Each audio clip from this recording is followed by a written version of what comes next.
কিয়ামত হওয়ার আগ পর্যন্ত মৃত ব্যক্তির রুহু কোথায় থাকবে? আসমানে না জমিনে? জান্নাতে না অন্য কোথাও?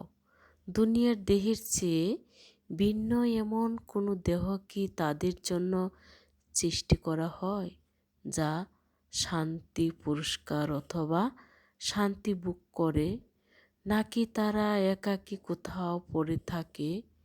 এটি একটি গুরুত্বপূর্ণ প্রশ্ন, কিন্তু মনের মধ্যে ঘুরপাক খায়। এর মধ্যে অনেক মত পার্থক্য রয়েছে। মূলত এই ধরনের মাসআলা কেবল শোনার পর নির্ভরশীল।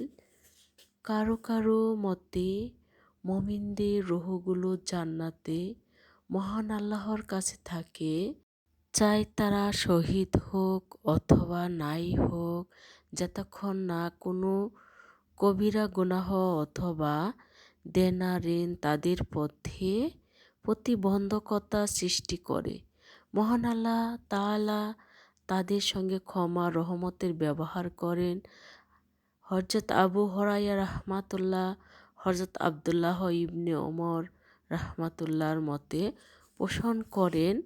কারো কারো মতে মুমিনদের রূহগুলো জান্নাতের সীমানায় এবং তার দরজাগুলোর নিকটে অবস্থান করে। তাদের কাছে জান্নাতের শীতল বাতাস, তার নিয়ামত ও রিজিকগুলো পৌঁছে থাকে। আবার কারো কারো মতে রূহগুলো আপন আপন কবর প্রাঙ্গণে অবস্থান করে। হযরত ইমাম মালিক রাহমাতুল্লাহ বলেছেন, আমার কাছে এই খবর পৌঁছেছে যে রূহগুলো স্বাধীন, তারা যেখানে ইচ্ছা চলাফেরা করতে পারে। ইমাম আহমদ রাহমাতুল্লাহ তিনি বলেছেন, কাফেরদের রূহ জাহান্নামে এবং মুমিনদের রূহ জান্নাতে থাকে।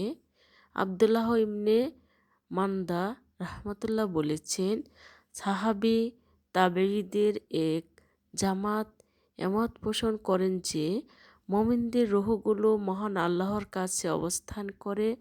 তারা এ ব্যাপারে অতিরিক্ত কিছুই বলেননি। আবার কারো কারো মতে মুমিনদের রূহগুলো জাবিয়ায় একটি স্থানের নাম এবং কাফেরদের রূহগুলো বারহত একটি কূপের নাম। এই জায়গাতেই অবস্থান করে। মুমিনদের রূহগুলো কি একত্র হয়? জবাবে তিনি পবিত্র কোরআনে এই আয়াত তেলাওয়াত করে বলেছেন, আর আমি উপদেশের পর কিতাবে লিখে দিয়েছি যে আমার যোগ্যতা সম্পন্ন বান্দারা জমিনের অধিকারী হবে। এই জমিনে যেখানে কিয়ামত পর্যন্ত মুমিনদের রূহগুলো একসঙ্গে থাকবে। অন্যরাও বললেন, এই হলো যে জমিন, পৃথিবী। আল্লাহ তাআলা মুমিনদেরকে যার অধিকারী করবেন।